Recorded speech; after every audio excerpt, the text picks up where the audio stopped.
Welcome to Rockstar Doctor Life. I'm Melissa Longo, and each episode, my guests and I will bring you fresh, fun ways to rock your life as a health professional and create a business that aligns with who you are and the life you want to live.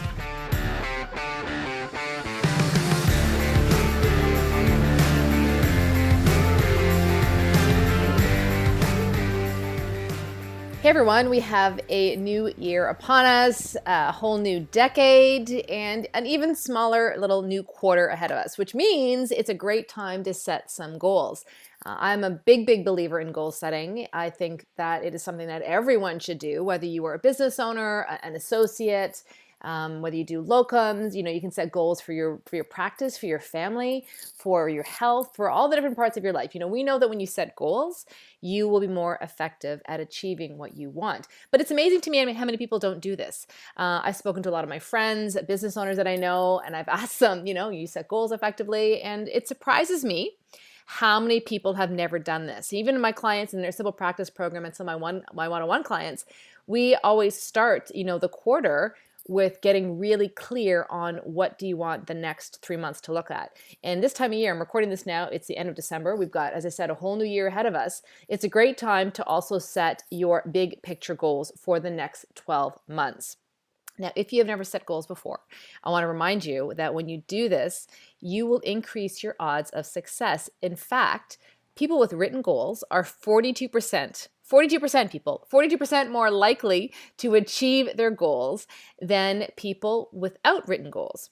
If you tell a friend what your goals are, your success rate jumps up to 78%, which is why accountability and sharing your goals with your partner, with your loved one, with other colleagues, people in a mastermind program or in a coaching program is so valuable.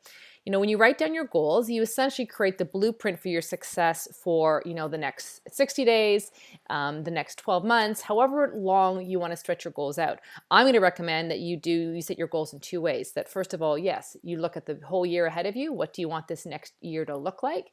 And then you chunk it down into 90-day cycles, because when you do that, you can help break your dreams into smaller, more manageable steps that gives you a better opportunity to complete them effectively. And when you complete your goals, even in these small baby steps, then they accumulate because your actions are consistent.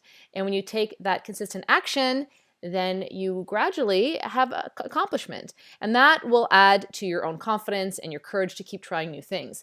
So I want you to remember that doing this, whenever you happen to be catching this podcast episode, is going to be a beneficial thing for you. I know that I have had clients set goals for a week. I've had them set goals for, as I said, 90 days, for the whole year. And wherever you find yourself listening to this today, I want to remind you that this is an effective strategy to maximize your own personal potential in all areas of your life. Now, if you have been listening to the show, or you know anything about me, you know that I'm very passionate about you, listeners, my clients, people that I work with in the inner circle, my friends, my loved ones, about all of us living whole lives, which means putting time and attention into the places that fill our soul with joy. So our family members, our relationships with our spouses, partners, with our children, our friends, our extended family, making time for your health, making time for the hobbies that maybe, you've forgotten about, but bring you a ton of joy and that will lead to greater happiness when you show up in your practice. You need to set up time for your business success, money goals. There's lots of different areas that we're going to set your goals up for. There's 7 different categories that I'm going to take you through today, because what I thought would be the best way for you to potentially start the new year is to take you through the BSIMPLE goal setting strategies that I share with my clients in the Simple Practice program. And if you're catching this, be sure to check out when our next session starts. Our January group starts January 13th, and it's an amazing group training program. And if you want more information about that, be sure to check out the link in the show notes, and we will direct you to the sales page, and you can find out everything you need to know, as well as hear some great stories about past students of the program.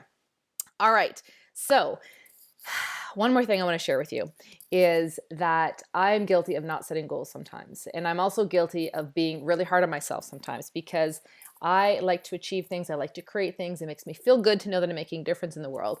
And I've learned that, if I'm really honest with you listeners, that when I've set these goals and I go back and I look in my journal, my planners for what I set out to achieve, sometimes, the day-to-day tasks feel like not much is happening. Sometimes it feels like I'm not really getting where I want to go. And yet, when I take a step back, which I did recently, a week or so ago, and looked at what I had written down in January of 2019, what my goals were for the year, my goals for my relationships, my goals for my business, my two businesses, my practice and my coaching mentoring business, my goals for travel, my goals for my sons, what I wanted to support them through in this year. I had such a unexpected sense of pride and accomplishment because I realized, wow, I actually did these things I had set out to do. So this is the biggest reason I want to encourage you to write some goals down and then break them into smaller steps and look at them on a monthly basis, because when you look back and realize that you've achieved things, it's going to give you the courage and confidence to keep trying new things and to push yourself. And ultimately, you're going to just achieve more in your life than if you just have these dreams and you never actually take any actions to get to them. All right, guys. So I hope what we're going to go through today makes some sense for you. As always, be sure to reach out and connect with me if you need some more guidance. Also, be sure to download the free PDF that comes with this week's podcast. It may just help you guide your own goal setting process. It's basically a summary of everything I'm going to talk about right now, and it might just help you work through some of these steps a little bit further. We talk about goal setting in a simple practice, and I've got a really great mnemonic that we use. It's called Be Simple, and it's because there's 7 different areas of your life that I want you to think about setting some goals.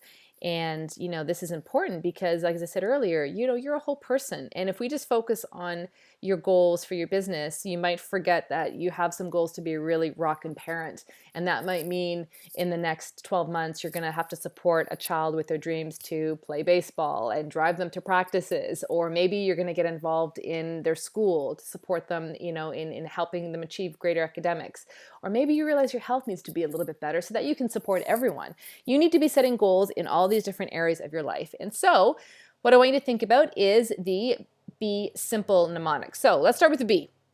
B is for your body.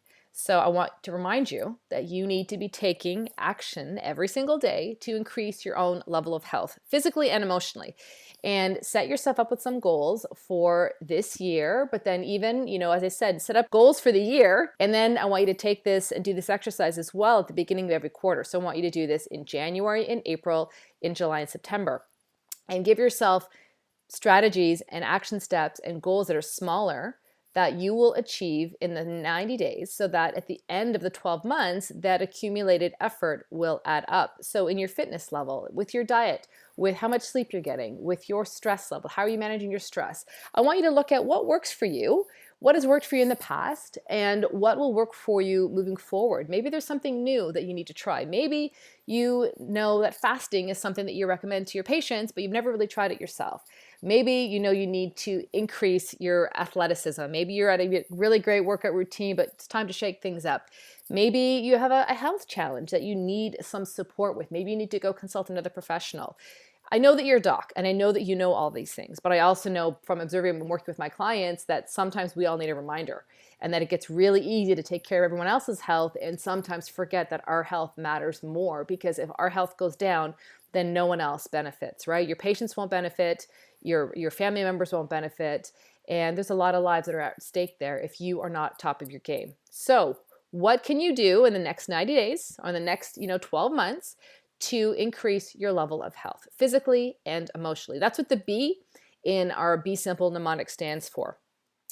The next area that I want you to focus on is S, is your support. And this for me is everything related to where are you offering your support in your community. We know that volunteering, gives us a lot of rewards. And if you have family members that you can volunteer in their activities, it even makes it better. Maybe your kids have sporting activities you can volunteer and coach. Maybe there's other things that are near and dear to your heart, working with animals, working with seniors. Maybe there's charitable organizations or social groups in your community that give you a lot of joy if you participate in them. Where can you offer support in your community? Volunteer schools, different organizations. What are you saying yes to? And do these things that you're saying yes to, that you want to offer your support in the next 90 days, in the next 12 months, do they align with your values? Or do they align with what's important to you? And if your answers to those two questions are yes, then write this down and set yourself up a goal to give your time to these organizations. And the reason this particular strategy, an area of goal setting, can be really valuable is that, I don't know about you, but there have been many times when I've given my time to things and I've had a little bit of a resentment around them because I always thought I could be doing something else. But when I take a step back and think, no, you know what? I'm going to help manage my son's hockey team because it is something that the team needs. It's a way that I can offer my skills. I don't know how to coach hockey, but I can certainly organize the finances and sit and organize the kids when they need different things for the team, for tournaments and whatnot. So when I sit back and I change the way how I look at my behavior, then it changes my attitude, right? And so this step can be really, really powerful one. So if you already are volunteering at your kids' schools or in organizations, set it up differently in your head and look at this as a goal you are setting for yourself, that how you are sharing your support and some of your gifts and talents with other people in your community. Okay, guys, the I in our Be Simple goal setting mnemonic is for intimacy. So this is not just related to physical intimacy, although that should absolutely be part of your relationships. I'm talking about the intimate relationships you have emotionally with people that you care about. So are you making time for your partner, for your spouse, for your loved ones, your friendships, your children, your extended family? Anyone who is meaningful to you? Are you making time to establish those connections? Are you having consistent, morning coffees or date nights or date weeks or time with your children, that's exclusive to if you have multiple kids? Are you making time for each child one-on-one? Are you making time for your friendships and, your family members? I know so many people who unfortunately look back at times in their life and they realize that they didn't give enough time to the people who matter to them. And so I'm going to encourage you to make sure that you do not do that you set a goal for making time for the people who you love every week, every 90 days, and certainly every year. And looking ahead for 2020, I have two sons who are graduating. One is graduating from high school, one is graduating from elementary school. My job and my focus for them is to make sure that they are equipped with everything that they need to, one to start high school and the other to, pursue college or university. And that's a goal for me. And because I'm setting it up as a goal and wanting to make sure I nurture them, it helps me say yes to some of the activities that they are going to need. And it also helps me align my actions with the behaviors that will not support them. And I know as a parent, sometimes there's many moments that we can get overwhelmed or we can get frustrated. But again, when you have clear goals and clear intentions, you can make different choices for yourself and they align with your values in a different way. So be sure to set goals for all of your intimate relationships with the people that you care about. Our next letter in our Be Simple mnemonic, everyone, is money. Hey, and if you haven't listened to the podcasts we did recently in November, we did a week about money matters. So I had two different financial advisors share their best tips. So if you haven't listened to those episodes, you want to take a look at where they are in the queue and make sure you add them to your listening for the next little while, because Galen Nuttall and Justin Martin both shared some great ideas about their strategies for working with health professionals, including some great tips about how to get your kids involved in money matters. Back to our topic right now, though, is how do you set goals for your money? Well, what is your current financial status? Are you looking at your finances? Do you have debts that you need to manage? Are there investments that you want to make sure that you top up? Is there something specific that you're saving towards? This category is where you are going to either work with a professional or work with it on your own, but set up yourself with some specific goals for 90 days and then for the whole year ahead. And think about, where do you want your finances to look? What do you want your finances to look like 90 days and 12 months from now compared to where they are now? If you don't put any time and attention to this, again, it's easy to not look at it, right? And that was one of the things that came up in these podcast interviews with my guests. It was like a lot of times people don't want to look at their finances because they don't know what they're going to see, or they know what they're going to see and they don't want to look at it. But like anything, if you don't know what you're looking at, just like we tell with our patients, if you don't know what your level of health is and you don't make an active plan to manage it, it's just going to get worse. So I'm going to recommend and encourage you to take some time to set goals for your financial life. And that is the M in our Be Simple mnemonic. All right, we had a couple left, guys. P in Be Simple is your practice. What do you want to see in your practice the next 90 days and the next year with regards to growth? Are you happy with where things are right now? Or do you want to see some growth in your practice? Do you want to see growth in your collections? Are you planning any team events or any special training? Or is there any clinical development that you are working towards? Is there a training system that you want to take part in? Is there a conference or multiple conferences that you want to attend? Are there any administrative changes that you want to make? Changes to your systems, changes to your fee structures, any changes to your physical space and design or decor? This is the category where you're going to jot all those things down, and you're going to set yourself up again with some goals for the first quarter, second quarter, third quarter of the year.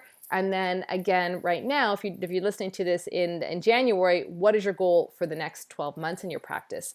Again, guys, if you don't write this stuff down and you don't get clear on it, it's really easy to not see any momentum change in your practice because you haven't given yourself the energy towards it. The L in our BSIMPLE mnemonic is lifestyle. What are you doing for fun in the next 90 days? Do you have travel plans? Are there hobbies that you want to learn? Are there clubs that maybe you've been thinking about joining, social clubs or sporting events that you want to attend or participate in? Things that can combine health and fun. There's all kinds of races in the place where I live.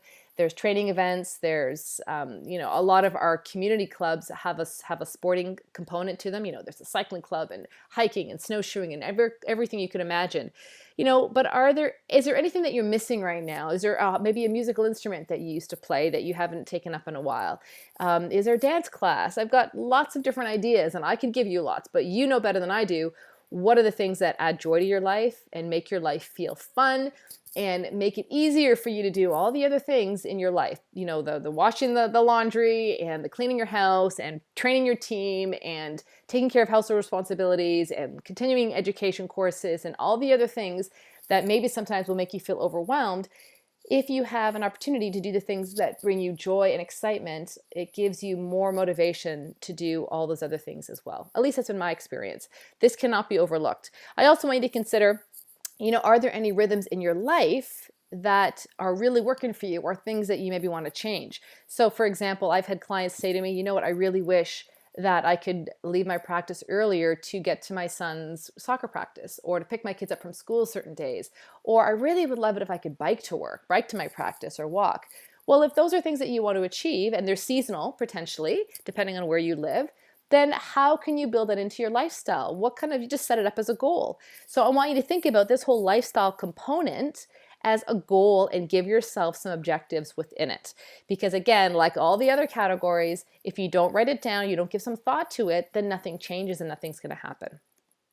Okay, everyone, our last category for setting goals is E, so it's your environment. And this is everything that relates to your home environment. So, is there anything, you have any projects this year? Are you planning on relocating? Are you planning on just doing any small home decor projects? Is there any repairs that need to happen in your home? Do you want to declutter your basement or your closets? Or, your kids need to repaint their rooms? Whatever it might be. Give yourself some goals for your physical space. And whether they're big projects or small projects, again, when you write them down and then you see them completed at the end of a quarter or at the end of the year, you're going to see improvements in your home that you're going to love and appreciate. And I don't know about you, but again, I've seen things in my own home that are like, I really got to get that piece of trim fixed on the, cabinet, and it keeps getting overlooked. It keeps getting overlooked until finally I write it down and then it gets done. So all of these categories, guys, can really make a big difference in your life if you take some time to write down some goals. So again, the Be Simple is my philosophy when it comes to many things, and especially within the simple practice. We talk about, goal setting and business foundations and systems and communications and so much more. And if that is something that you want more information about, be sure to check out the link in the show notes. But remember that start with goal setting and think about it in these 7 different areas, your body, your support, where you want to give your support, your intimate relationships, money, your practice, your lifestyle, your environment. And I guarantee that if you set yourself up with some goals, you are going to maximize your personal potential in every dimension of your life. You're going to find more joy. You're going to find more courage, more confidence to keep doing the things that challenge you. And like anything, when you are clear on what you want and you take consistent actions, then you're going to be living a life that's more on purpose and you're going to actually achieve the things that you dream of achieving. So I hope that today's podcast episode helps you. I hope that you find more clarity and take some consistency in your actions for the year ahead. And be sure, again, guys, to go and download the PDF that goes with this. It might just help you work through some of this goal setting a little bit more clearly. And I wish you all good things in the year ahead. I am recording this on December 29th. I'm wishing you all good things in 2020. I'm looking forward to a lot of great things next year, and I hope you are as well. We'll see you on the next episode. I hope you enjoyed today's show. Find out more about today's guests and everything else that we talked about in the show notes. You can also find all this content and so much more, including videos, blog posts, and how you can work with me on the Rockstar Doctor Life website. If you haven't yet reviewed the show, we'd love it if you headed on over to iTunes, subscribe, and leave us a review about what your thoughts are about future episodes for the show and what you like best. Feel free to connect with me on Instagram at Melissa Longo DC and of course on Facebook. Thanks again for listening. We'll see you next time.